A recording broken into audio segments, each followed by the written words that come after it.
Mr. Deputy Chairman, I have a few brief remarks to make.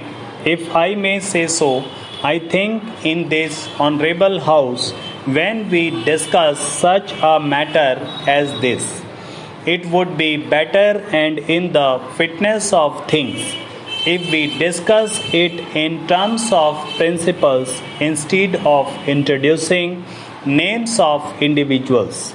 How many rupees who gets or the names of individual firms. I am not in the least interested to defend high salaries paid by any business firm either in Clive Street, Calcutta, or in any other street anywhere else. But I think, as a matter of principle, we should avoid mentioning names of individuals and firms because it seems to be unjust and unfair. We in this house are a privileged group of people, but we should be very careful about using our privilege. Otherwise, we might do damage to the prestige and authorities of Parliament in the eyes of the public.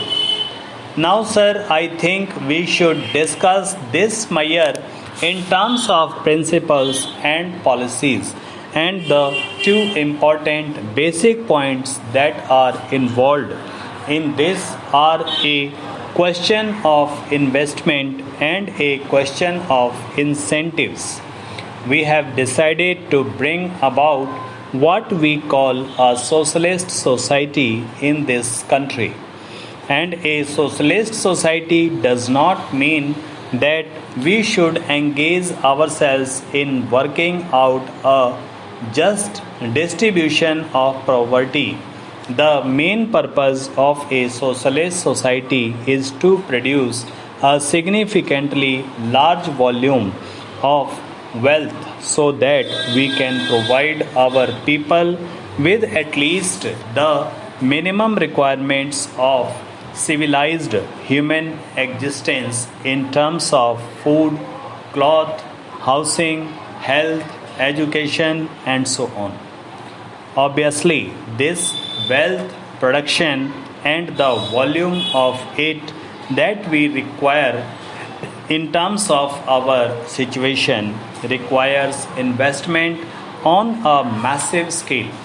A socialist society has to invest capital in order to produce wealth. It may interest my honorable friend to know that in the Planning Commission in Russia there is a whole-time member whose designation is member in charge of capital investment. It sounds rather odd that a socialist country has to appoint a man whose principal variety anxiety is to work out the best way of capital use.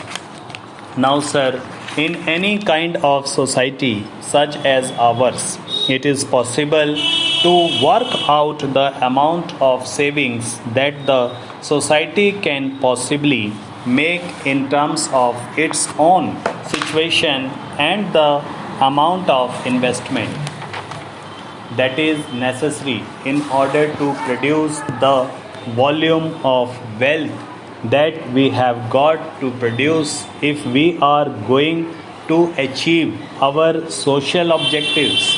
The difference between what we have got to invest and what we can possibly save in terms of our own society is a very wide gap in our situation, and that gap has to be filled obviously by importing capital from wherever we can get it. If we can get it from a socialist or a communist society, by all means we should take it. If we cannot get enough from them, we have to take it from other kinds of society, whether we agree or disagree with the social purposes or the kind of political organizations that they believe in. That consideration is totally irrelevant. Now, the principal organization of the Socialist Society in India, that is our leader, the Prime Minister, has himself said that he wants foreign private capital to come into this country. It is not that it is a very desirable thing, it is a necessary thing, whether you like it or not, because otherwise, merely by importing capital which is public capital owned by government in those areas in the world where surplus capital exists, we cannot possibly bring into this country that volume of capital which is necessary to fill in this gap between savings and investment. Therefore, as a matter of state policy, the government of this country has decided with the approval of Parliament that there is room for investment of foreign private capital also in our economy.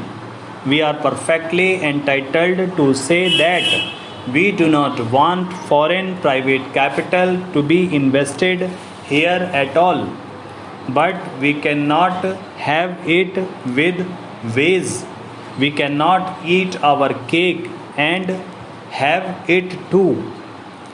If on the one hand we want foreign capital from other countries, we have to create a state of affairs if which they feel induced to come and invest their capital. As I have said, we are free to say that we do not want it. But if we want it, it cannot at the same time insist on creating conditions which forbid them to do so, which they find extremely discouraging.